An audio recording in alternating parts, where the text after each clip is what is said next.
NASCAR Championship weekend coming up on the way to Phoenix, Arizona and Phoenix Raceway. Before you know it, we will be crowning 3 champions over those 3 days at Phoenix Raceway. This is the Inside Lane. I am your host, Devon Henry, and joining us on the Inside Lane, he's the 2011 USAC National Focus Young Guns Champion, the 2020 NASCAR Cup Series Rookie of the Year, and the defending 2023 NASCAR Xfinity Series Champion. Driver of the Stewart-Haas Racing number 00 Ford Mustang from Ladera Ranch, California, it's Cole Custer. Cole, thanks for joining me, man. Yeah, thanks for having me on. Always good to have you. Got to chat with you after you won the championship 1 year ago at Phoenix Raceway, and a shot for you to defend that title here in 2024. But I want to go back real quick and look back at March when you came to Phoenix Raceway. The memories, what hit you the most when you walked back through those gates again in March? Oh, it's crazy. I mean, being able to walk through that tunnel again and just reliving those memories of winning a championship is, for every driver, to win in NASCAR as a champion, I mean, that's a dream. I mean, for every single driver in the country. So it was definitely a dream come true for me, and hopefully we can repeat it this coming November. But definitely that Phoenix track's always going to be a special place for me. And obviously, it's been well documented over the past couple of years. You being with Stewart-Haas Racing in the Cup Series, coming back down to the Xfinity Series, and winning a championship. But I'm going to take it back even further than just last year. I want to know, how is Cole Custer different today than you were back in that final Cup Series race of 2022? How have you grown, evolved, and changed since that last race?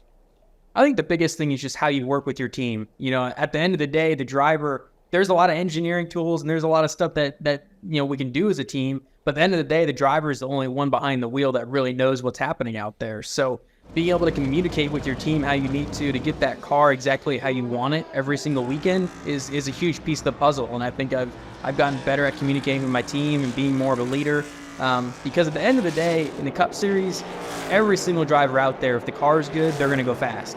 It's just a matter of what teams can get the cars how they want to handle every weekend. So if you can be a piece to try and make that better, it's going to make the whole team better. And that change coming up next year, racing for Stewart-Haas Racing back in the Cup Series when it's Haas Factory Team. And another big change for next year as well is going to be Doug Rice leaving the PRN booth. That's someone who you've been a co-host with for Xfinity Series broadcasts in that PRN booth, but also read this great article from Kelly Crandall earlier this year about how he helped you in your professional career and talking with the media and whatnot. So I'm really curious from you and your standpoint, having that relationship with Doug, what has he meant to your career and your life now that he's in his final laps?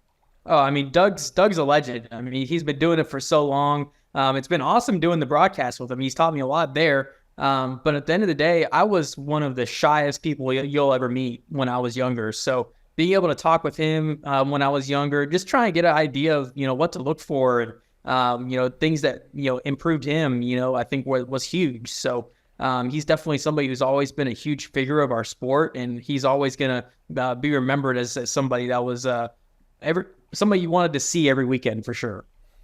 And I've grown up a big dirt racing guy, and I talked to you last year. I didn't understand just how large of a role Jason Leffler had in your life, one of your heroes growing up. And so you look back at what he did for Gene Haas, being the first person to put that 00 into victory lane, one of the first ones to race the 00 car for Gene Haas, and you were that next win for Gene Haas many, many years later, and then you put a championship on that 00 car. What does Jason Leffler and his legacy mean to you? Yeah, I mean, Jason's a huge reason why I run the 00. I mean, I got to meet him when I was younger. He was an awesome guy. And just he was my hero. And, being a dirt racer and somebody who came from open wheel, it was definitely just awesome, to meet him when I was younger. He was the nicest guy in the world. And to get to kind of carry on his legacy a little bit is awesome. And you put the 00 victory lane. And another just piece of your life that I know is very important to you is you and your wife welcoming your first child into this world, Callahan, earlier this year. And I got to know, how has Honey been taking everything now that there's someone else garnering a little bit of tension in this household? We were worried.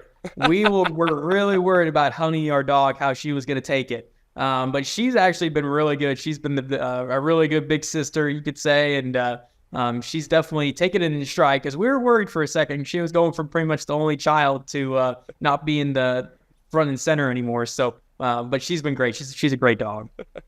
All right, Cole, before I let you go, going to do a segment I do with every driver called Quick Time. Got some rapid-fire questions for you, looking for some answers in return. You ready to set Quick Time, Cole? I'm ready. Let's go. First and foremost, your favorite racetrack to visit, doesn't matter the car, the series, whatever, your favorite racetrack to race at. I would say Homestead, Miami. I mean, it's such a racetrack where you can run multiple lanes and run by the wall and slip and slide around on old tires. It's, as a driver, that place is like a dream come true. And I believe the home of Gene Haas's second Xfinity Series win after Jason Leffler as well. Yeah, that was for sure. That was my first Xfinity win and second for the program. So that was a definitely special place. And now I read that you're a grill master as well. Your go-to meal to cook on the barbecue grill when company comes on over. Usually just a filet steak. I'm definitely no expert whatsoever. I try not to burn it too much, but usually just put a little seasoning on there, throw it on the grill, and hope for the best. All right, my last question for you. What is the most delectable part of eating a frozen Custer concrete at Andy's? Man, I mean, there's nothing like frozen custard from Andy's. I mean, it is smooth. All the toppings are great. You're not going to disappoint yourself no matter what you get there. So for mine, I love the Heath bar in mine and the peanut butter. I feel like that kind of makes it a little bit. But I tell you what, anything you get at Andy's frozen custard, you're not going to be disappointed. Unfortunately for me, the nearest Andy's is like an hour away. But I will make that ride out there for that Heath bar. Cole, appreciate you, man. Best of luck this year in the playoffs, trying to fight for that second NASCAR Xfinity Series title, and best of luck to you next year in the Cup Series as well. Awesome. Thanks for having me on. This is the Inside Lane. Be sure to keep it right here on Sports 360 AZ for everything going on as we lead up to NASCAR Championship Weekend at Phoenix Raceway.